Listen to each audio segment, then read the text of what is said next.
स्वागत है NF news पर। मैं हूं आपके साथ रोहित। अमेरिका, इजराइल और ईरान जंग के बीच अब रूस ने डिप्लोमेटिक एंट्री इस पूरे मामले में ले ली है और भारत को बड़ा ऑफर दे दिया है। दरअसल भारत इस वक्त थोड़ा परेशानी में आता हुआ दिख रहा था क्योंकि भारत के पास कुछ ही दिनों का तेल बचा है, ऐसा दावा किया गया। तो अब भारत समस्या में आए, ये उसके दोस्त कैसे बर्दाश्त करेंगे? तो रूस ने तुरंत ऑफर दिया कि हम आपको तेल देने के लिए तैयार हैं, परेशान होने की कोई भी बात नहीं है।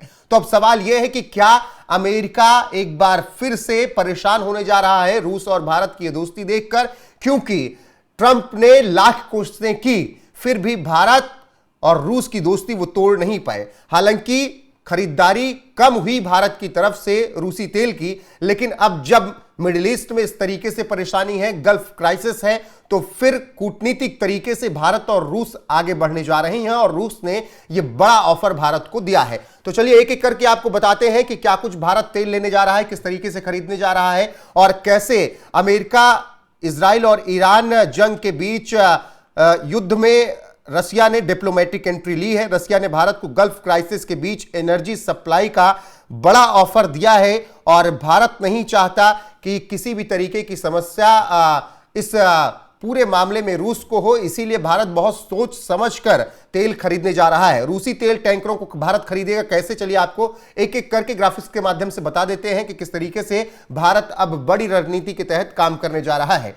जो रूसी टैंकर भारतीय समुद्र के करीब या एशियाई जल क्षेत्र में मौजूद हैं, वो टैंकर भारत खरीदने के लिए तैयार है। आंकड़ों के मुताबिक इस समय लगभग 95 लाख बैरल रूसी तेल टैंकरों में भरकर एशियाई देशों के आसपास वेटिंग मोड में है और ये तेल भारत खरीदने की तैयारी में है। सप्लाई में कमी आने की स्थिति में भारत इन टैंकरों को तुरंत रिसीव कर सकता है, जिससे ट्रांसपोर्टेशन का समय और लागत दोनों कम होगी। तो ऐसे में ये भारत का प्लान है, लेकिन भारत के लिए बेहद जरूरी क्यों हो जाता है रूसी तेल, ये भी समझना बहुत ज्यादा जरूरी है।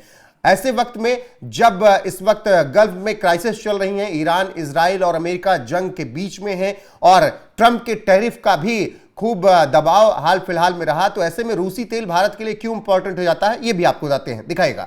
रूसी तेल भारत के लिए इंपॉर्टेंट क्यों है ये समझिए। रूस भारत को बेंचमार्क कीमतों से डिस्काउंट पर तेल ऑफर करता है। मिडिल ईस्ट में तनाव होने पर स्ट्रेट ऑफ हॉर्मुज से सप्लाई रुक जाती है, मतलब रास्ता बंद हो जाता है। ऐसे में रूस एक सुरक्षित विकल्प ऐसी स्थिति में भारत के लिए होता है। सस्ता तेल मिलने से देश में पेट्रोल डीजल की कीमतें स्थिर रहती हैं और महंगाई काबू में रहती है। तो कुल मिलाकर अगर ये जंग आगे भी चलती है इजराइल, ईरान और अमेरिका की, तो भी भारत में तेलों के दाम नहीं बढ़ेंगे, क्योंकि रूस भारत को एनर्जी सप्लाई करने के लिए तैयार है और भारत को रूस तेल देने के लिए तैयार है। और इसके लिए भारत को बहुत ज्यादा ट्रांसपोर्टेशन भी नहीं करना है, क्योंकि एशियाई देशों के आसपास ही टैंकर खड़े हैं, बस भारत को रिसीव करना है। और भारत तीसरा सबसे बड़ा खरीदार है रूसी तेल का।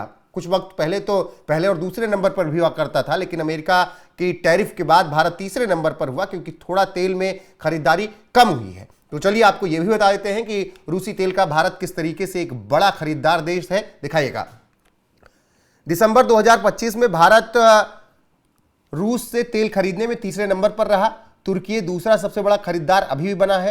तुर्की ने 2.6 बिलियन यूरो का तेल खरीदा। भारत ने दिसंबर में रूस से 2.3 बिलियन यूरो का तेल खरीदा। नवंबर में भारत ने 3.3 बिलियन यूरो का तेल खरीदा था। चीन अब भी सबसे बड़ा खरीदार बना हुआ है और चीन रूस से सबसे ज्यादा तेल ले रहा है। भारत ने भी रूस से अच्छा खासा तेल खरीदा है।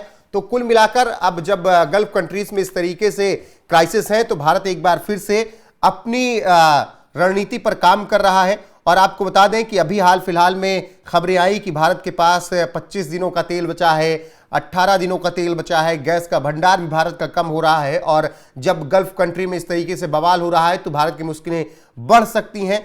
तो तमाम रिपोर्ट्स के हवाले से यह कहा गया कि भारत ने किसी भी युद्ध या वैश्विक संकट से निपटने के लिए भूमिगत भंडारों में तेल जमा कर रखा है। यह मुख्यतः 3 शहरों विशाखापत्तनम, मंगलौर और पादरों में है। इसमें लगभग 5.33 मिलियन मीट्रिक टन कच्चा तेल जमा करने की क्षमता है। यह 10 दिन की जरूरत पूरा करता है। और वहीं पेट्रोलियम मंत्री हरदीप सिंह पुरी ने फरवरी में कहा था कि अगर हम अपने रणनीतिक भंडार, रिफाइनरी स्टॉक और बंदरगाहों पर मौजूदा कच्चा तेल को मिला दें, तो भारत के पास कुल 74 दिनों का बैकअप उपलब्ध है। भारत मिशन समुद्र मंथन के जरिए इसे 90 दिनों तक ले जाने पर काम कर रहा है।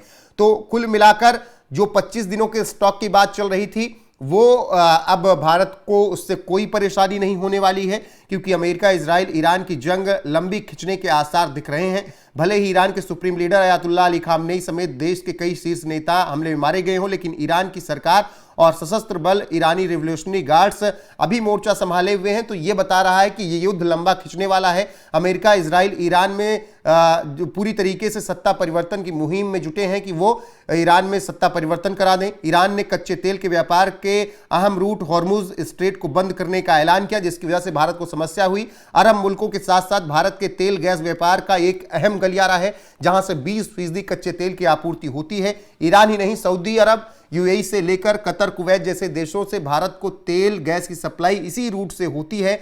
सरकार का कहना है कि उनके पास पर्याप्त भंडार है और चिंता की कोई बात नहीं। इस बीच सरकार के सूत्रों का कहना है कि उनके पास कच्चे तेल, गैस, एलपीजी और एलएनजी का 25 दिनों का स्टॉक है। अगर ऑपरेशन समुद्र मंथन चलाएंगे तो इसे हम 90-94 दिन तक ले जा सकते हैं। लेकिन जब भारत को रूस तेल देने के लिए तैयार है तो फिर यह एक बड़ा सवाल है कि क्या अमेरिका के लिए मुश्किलें बढ़ने वाली हैं, क्योंकि पिछले महीने भारत और अमेरिका के बीच एक अंतरिम व्यापार समझौते पर चर्चा हुई।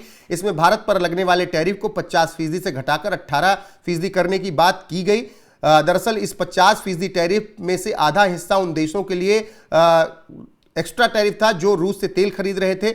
अमेरिकी राष्ट्रपति ट्रंप ने एग्जीक्यूटिव ऑर्डर के जरिए भारत पर लगे 25% टैरिफ को हटा दिया। ट्रंप ने दावा किया कि उन्होंने यह छूट इसलिए दी कि क्योंकि भारत रूस से तेल खरीदना बंद करने पर सहमत हो गया है।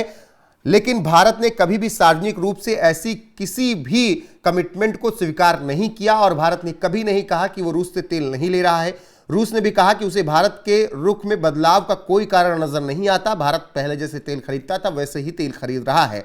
और इसी बीच जब अमेरिकी सुप्रीम कोर्ट ने राष्ट्रपति ट्रंप द्वारा कई देशों पर लगाए गए टैरिफ को असंवैधानिक बताते हुए रद्द किया था, तो इसके बाद ट्रंप प्रशासन ने अमेरिका में होने वाले इंपोर्ट पर 15% टैरिफ लगाने का फैसला लिया, जो कानूनन अधिकतम सीमा थी। मतलब यह ट्रंप का आखिरी रास्ता था।